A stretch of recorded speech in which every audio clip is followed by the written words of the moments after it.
Deepak, I would like to know your viewpoint that how do you envision AI fundamentally changing the landscape of cancer treatment in the next 5 to 10 years?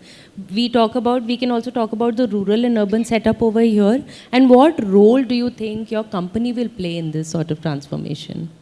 I'll go back to my earlier point, which is very, very critical, is early detection.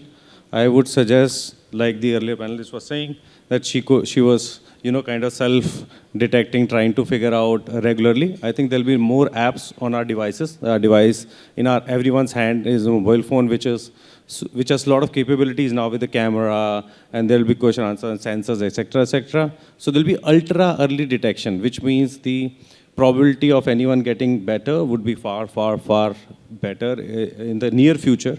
I'm super optimistic about technology, so I would say it will not take 5 years. It will be even faster because the change after the whole AI, the ability to change things have been, multiplied by 100x literally. I've seen this in all my career working in technology. So I think that will happen. The second fundamental thing, was earlier discussed by the patient is the caregiver responsibilities, right? It is very, very hard for a patient to go through the whole journey.